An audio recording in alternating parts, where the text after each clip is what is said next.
Olá, meus amigos. Bom dia, boa tarde, boa noite para quem está conseguindo ver só no final do dia o nosso vídeo de hoje. Hoje eu vou falar sobre um tema um pouco mais delicado, que diz respeito às pessoas que infelizmente acabaram se infectando pelo vírus e não de forma assintomática, como a grande maioria dos casos.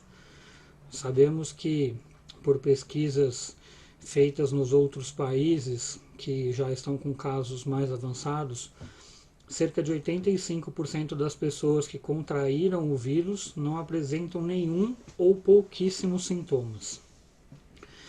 Contudo, de acordo com esse dado, 15% das pessoas vão acabar tendo que se hospitalizar, a grande maioria, ainda bem, em pronto-socorro, enfermaria, e alguns casos mais graves aí precisando de respirador, leitos de UTI.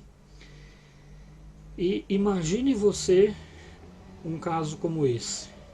Você ouvindo, vendo, lendo todos os dias sobre o perigo da doença e de repente começa a se sentir mal, começa a tossir, começa a ter febre, começa a ter alguns outros sintomas, é obrigado a procurar o hospital ou um consultório particular, faz o teste e descobre que está infectado.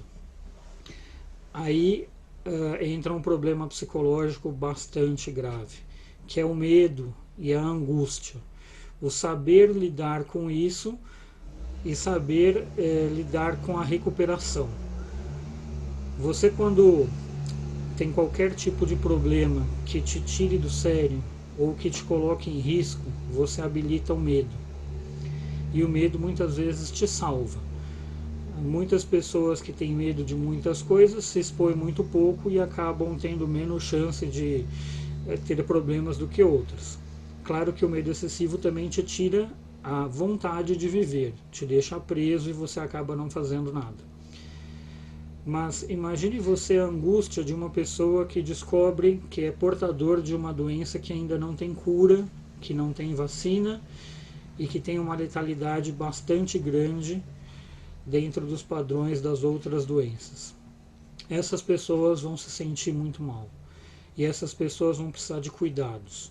Uma pessoa que entra num leito de UTI, é colocada em um respirador automático e não tem consciência, ela acaba sendo um fantoche na mão dos anjos, que são os médicos, enfermeiros, técnicos de enfermagem e que vão lutar para salvar a vida dela, mas sem nenhuma possibilidade de fazer isso por conta própria. Não pode se cuidar, não pode tomar um remédio, não pode ficar perto das pessoas que ama. Então, o diagnóstico é uma coisa bastante complicada. Uma pessoa que tem o teste positivo, ela começa a sofrer antes mesmo de chegar nos últimos estágios.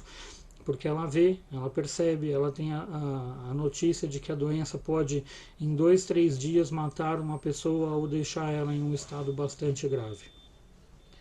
Então, temos que respeitar, temos que entender e temos que tentar cuidar o máximo possível de nós mesmos e dos outros, para que ninguém precise passar por esse estresse, por esse medo, por essa angústia, por esse sentimento de impotência frente a uma doença tão nova, tão letal e que leva preocupação ao mundo todo. Nós não estamos falando só do Brasil. Nós estamos falando dos inúmeros casos tristes que a gente vê de pessoas tendo que se despedir dos seus parentes via tablet, de pessoas que têm que enterrar os seus entes queridos sem um velório, sem participação, muitas vezes sem nem saber direito como o seu parente morreu, né, se livrando do corpo diretamente, os hospitais direto para crematório. Então a situação é muito angustiante. Ser infectado significa medo, significa angústia, significa incerteza. Temos que ter cuidado. Todo o cuidado do mundo é pouco. E nesse caso, nenhum medo é exagerado. Tá bom? Obrigado por estarem aqui de novo. Obrigado por perderem aí um pouquinho de tempo do seu dia. Cuidem-se todos para que em breve a gente possa estar junto comemorando o sucesso de ter passado por esse momento tão complicado da história do mundo. Um abraço e até amanhã.